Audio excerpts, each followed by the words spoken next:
जानवान अग्ने प्रभो बार बार नमस्कार करें भक्त तब वंदना स्वीकारो करता। शक्ति भक्ति विज्ञान बल दो हमको करता। अंतवाय रिपु दूर हो सुख में हो संसार सुख में हो संसार। स्तुति योग्य प्रियतम प्रभो प्रशंसनीय करतार। आओ प्रिय और ध्यान में कर हमको स्वीकार। श्रद्धा भक्ति प्रेम का दो अतुलित वरदान करे निरंतर स्तुति मेरे प्रिय भगवान मेरे प्रिय भगवान। आओ सामवेद का मंत्र। सत्संग समाज में उपस्थित इस वेद ज्ञान की गंगा को घर घर पहुंचाने वाली वंदनीय मातृशक्ति, जिनकी सन्निधि में, जिनकी प्रेरणा से यह कार्यक्रम हो रहा है, और हमारी बहन मीरा जी, जिनको मैं हीरा कहा करती हूँ, इनके कुशल संयोजन में बहुत ही सुंदर ढंग से आज प्रारंभ कर रहे हैं वेद पाठ का, सामवेद का। और साम का तो सीधा सा ही मतलब होता है सातिभ्याम मनिन मणिनो, इस धातु से साम शब्द सिद्ध होता है। शो अंत कर्माणी, इसका अर्थ होता है, अर्थात चारों वेदों के जो 3 विषय हैं, जिसमें से ज्ञान, कर्म और उपासना विषय, जो कि इस साम का विषय है। साम समान जमा अयन, जैसा परम पिता परमेश्वर है वैसा ही मैं भी उसके गुण कर्म स्वभाव वाला अपना अयन बना लूं, अपना हृदय बना लूं। ये साम उपासना है। गीत तो बहुत गाए जाते हैं, लेकिन तब तक उसको साम नहीं कहा जाता जब तक वो भक्ति के गीत ना हो। जैसे भजन और गीत में, दोनों में अंतर होता है, तो भजन ही सामगान है। तो इसमें वेद मंत्र के माध्यम से परमपिता परमेश्वर की जो वाणी है, हमको भजन ही गाना है, अर्थात इतने अच्छे स्वर में, इतने अर्थ मनन चिंतन के साथ में उसको गाना है कि परमपिता परमेश्वर जैसे गुण कर्म स्वभाव हमारे भीतर प्रतिष्ठित होना शुरू हो जाए। इसको कहते हैं सामगान। इसीलिए इसको गायन करके गाया जाता है। गायन भी एक प्रतीकात्मक ही चलता है, लेकिन इसके मंत्र, अर्थ और भाव, जैसे उसके जो जो मंत्र कह रहा है, जो जो मंत्र का विषय है, वो अपने हृदय के भीतर आ जाना चाहिए। तो मैं एक मंत्र लेती हूँ, प्रथम मंत्र शुरू करती हूँ, और आगे जिस मंत्र की व्याख्या करूँगी, दोनों का हल्का सा कॉम्बिनेशन रहेगा इसमें। ओम अग्नहायाहि वीतये गृणानो हव्यदातये निहोता सत्सिवर्हिषि निहोता सत्सिवर्हिषि। ओम नमस्ते अग्नौजसे गृह्णन्ते देवकृष्टयः अमैरमित्रमर्दयः अमैरमित्रमर्दय अमैरमित्रमर्दयः अमैरमित्रमर्दयः। ओ अभी हमने सामवेद का गायन किया, जिसमें 2 मंत्र पढ़े। एक प्रथम मंत्र, जिसका कि आपके यहाँ पर व्याख्या हो चुकी है, कई बहनों ने की भी होगी, अलग अलग मंचों से, अलग अलग वाणी के द्वारा, अलग अलग बहनों के, भाइयों के श्रीमुख से। उसको मैं अधिक न कहते हुए मंत्र पर सीधा आती हूँ। नमस्ते अग्न ओजसे, यह सामवेद का आप अपनी पुस्तक खोल सकते हैं, 11वां मंत्र है। आग्नेय पर्व है, पहला पर्व जो हमारा होता है, अग्नि के मंत्र हैं, उसमें अग्नि का ही विषय है। और अग्नि जो कहा गया है सामवेद के भीतर, वह उस ईश्वर को ही संबोधित किया गया है अग्नि नाम से। इस मंत्र के भीतर 2 विशेषण साथ साथ चलते हैं। अग्नि के साथ में एक होता कहा गया, तो एक उसको देव कहा गया है।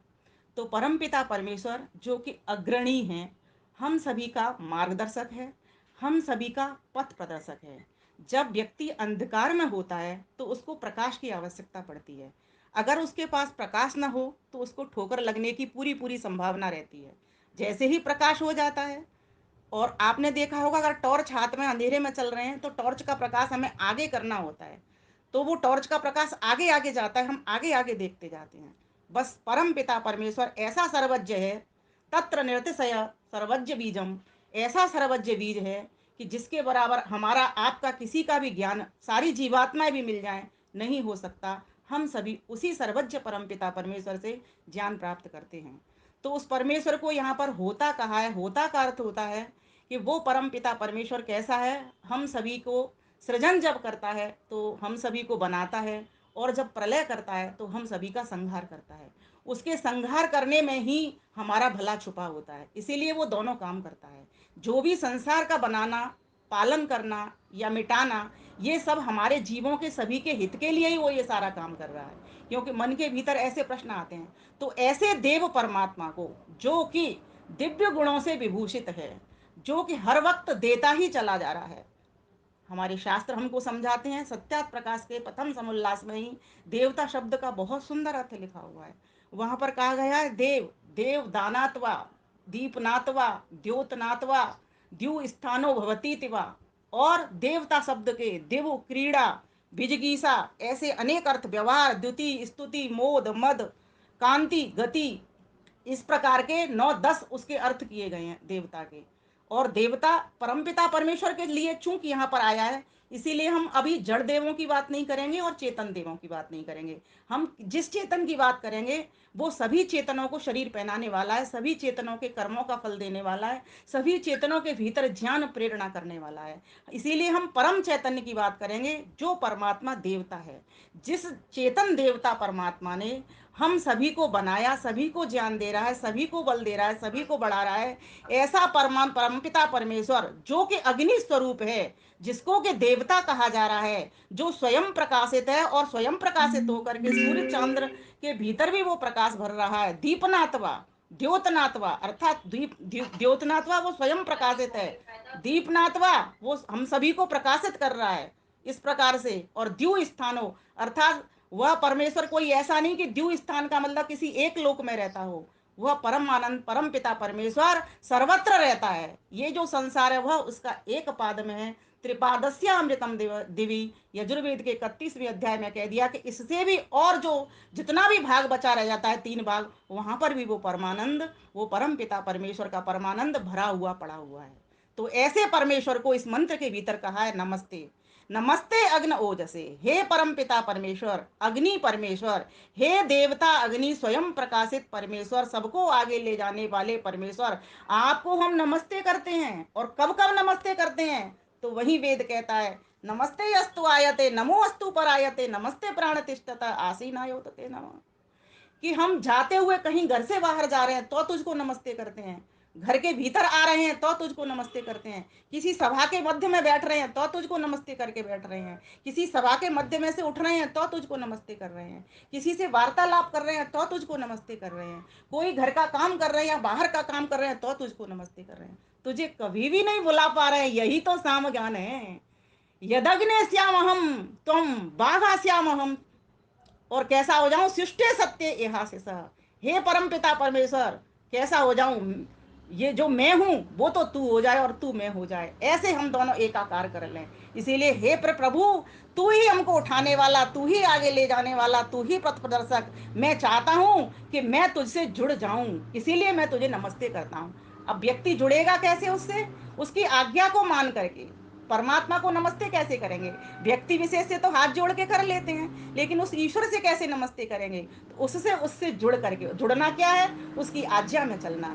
जो जो उपदेश संदेश निर्देश उसके वेद ज्ञान में, वेद वाणी में लिखे हुए हैं, उन वेद वाणी को जीवन में धारण करने से उसको परम पिता परमेश्वर को नमस्ते हो जाती है। तो जो भी काम करेंगे उस परमेश्वर से जुड़ करके करेंगे। जैसे अगर 0 के साथ में 1 लग जाए तो 0 फलवती हो जाता है, 10 बन जाता है ना। और अगर वो 0 के साथ 1 नहीं लगा तो 0 को कितने भी 0 लगाते लिखते रहिए आप, उसका कोई वजूद नहीं होता। उसी प्रकार से जीवात्मा यहाँ पर प्रार्थना कर रहा है मनुष्य रूप में, भगवान से कह रहा है प्रभु तुझसे मैं जुड़ना चाहता हूँ, हे अग्नि प्रभु, हे प्रकाशमान प्रभु, हे स्वयं प्रकाशित प्रभु, मैं तुझसे जुड़ना चाहता हूँ। क्यों जुड़ना चाहता हूँ, तो आगे कह दिया ओजसे, पुस्तक में देखते रहिए, ओजसे, ओजसे का अर्थ होता है बल।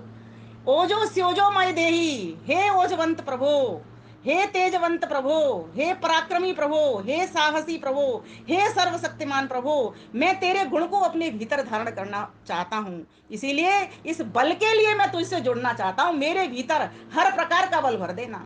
यह आत्मदा बलदा, मेरे भीतर आत्मा के ज्ञान का बल भी भर देना, और मेरी आत्मा सशक्त हो जाए ऐसा बल भी भर देना। फिर आगे क्या कहा, गृणंती, आपकी हम स्तुति करते हैं, प्रशंसा की भेंट लेकर के आपके पास हम आए हैं।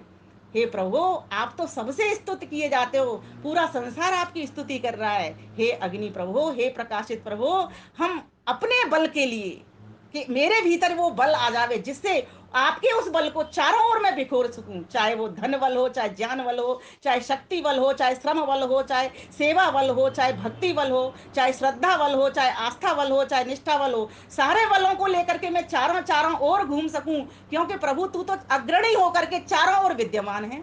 तो इसीलिए प्रभु ये भेंट लेकर के मैं आया हूं तेरे पास, तू इस भेंट को स्वीकार करना है और किस तरीके से उसकी ओर खींचना है, और उस प्रभु को अपनी ओर खींचना है। मीन्स परमात्मा तो सर्वत्र है, लेकिन मैं हृदय में उसके समान कब बनता हूं। तो कहा कृष्ण यह, इसमें कृष्ण लगा हुआ है। कृष्ण का अर्थ खींचने वाला, आकर्षित करने वाला। कृष्ण शब्द भी इसी आकर्षण की वजह से बना हुआ है।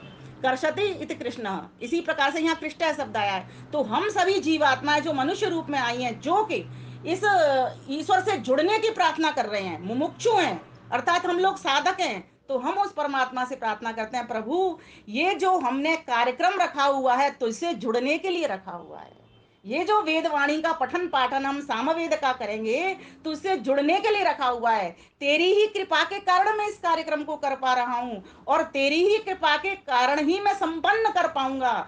तेरी ही शक्ति से, तेरी ही बुद्धि से, तेरी ही दी हुई भक्ति से मैं ये सारे काम कर पाऊंगा। माना कि जीवात्मा स्वतंत्र है, फिर भी किसकी शक्ति से ये मैं काम कर पा रहा हूँ, ये इंद्रियां क्यों किस लिए मिली हैं मुझको, किसने दी हैं, उसी परम पिता परमेश्वर ने दी हैं। तो इस प्रकार से जुड़ करके फिर आगे का शब्द कहा, अमैर मित्र मर्दया। फिर मैं अपनी वाणी को विराम दे दूंगी, क्योंकि समय की यहाँ पर सीमा। अमई, अमय कहते हैं भय आदि को। मित्र, यहाँ पर मित्र के साथ में जब अमई काटेंगे इसको तो अ इधर हो जाएगा। अमित्रम, जो शत्रु हैं, जिनसे मुझे भय लगा रहता है। एक तो मेरे आंतरिक शत्रु हैं, काम क्रोध मद मोह लोभ भय, ये सारे मेरे शत्रु हैं, है ना। और एक शत्रु मेरे बाहर के हैं, जो कि मुझे वेदवाणी नहीं पढ़ने देते, मैं अच्छा काम करता हूं उसमें अड़ंगा लगाते रहते हैं। तो ऐसे शत्रुओं को मुझसे दूर कर दीजिए परमपिता परमेश्वर। अमैर अमित्रम अर्दय, हे परमपिता परमेश्वर, मैं आपकी समीपता ग्रहण करना चाहता हूं। मैं चाहता हूं कि आपके गुण कर्म स्वभाव को, जो आपका पथ प्रदर्शक वाला गुण है, जो आपका प्रकाश करने वाला गुण है, उस गुण को अपने भीतर में धारण कर लूं। इस प्रकार से मैं आपके हृदय से हृदय जुड़ जाए मेरे और आपका। क्योंकि तू भी निराकार, मैं भी निराकार, हम दोनों की समानता है। तू पिता, मैं पुत्र, है ना, तू भगवान, मैं भक्त। तो हम दोनों के हृदय ऐसे जोड़ देना, जैसे जो जो काम तू कर रहा है पूरे ब्रह्मांड के यज्ञ करते हुए, उसी प्रकार से इस पिंड रूपी, इसमें भीतर भी, पिंड के भीतर भी, इस हृदय रूपी आसन पर तुझको बिठा करके परमपिता परमेश्वर अपने सारे आंतरिक शत्रुओं का सफाया कर दूं। क्योंकि तभी तुझसे मेरा मिलन हो पाएगा। और ये शत्रुओं के सफाया की जो, सफाया कैसे होगा, तो इसकी जो जड़ है, जो जननी है, वो अविद्या है। इसीलिए ये अविद्या रूपी शत्रु को मैं समाप्त कर दूं, और विद्या रूपी प्रकाश को मैं तेरे को भर लूं। तो हे प्रभु, हम सबको वो शक्ति देना, तेरी वेदवाणी में वो शक्ति है। और हम सभी को वो प्यास उठनी चाहिए कि हम तेरे उस ज्ञान की गंगा को, वेदवाणी को पीने वाले बने, और दूसरों को भी पिलाने वाले बने। माता मृदुला चोटानी जी हों, या डॉक्टर सुषमा आर्या जी हों, या फिर जितनी भी प्रेरणा देने वाली, या जितने जिनके भी सानिध्य में ये कार्यक्रम हो रहा हो, उन सभी बहनों को मैं नमन करती हूँ कि बहुत ही सुंदर ये कार्यक्रम चलाए हुए हैं। वास्तव में ये वेद का ज्ञान हम सभी के जीवन में महके, जिससे हमारा ये आर्य उपवन, अर्थात जो हम कहा करते हैं कड़वंतो विश्वमार्यम हो, वो अवश्य ही होगा। आप सभी के लिए बहुत बहुत शुभकामनाएं और बहुत बहुत बधाइयाँ प्रेषित करती हूँ। आप सभी को वैदिक अभिवादन, सादर नमस्ते।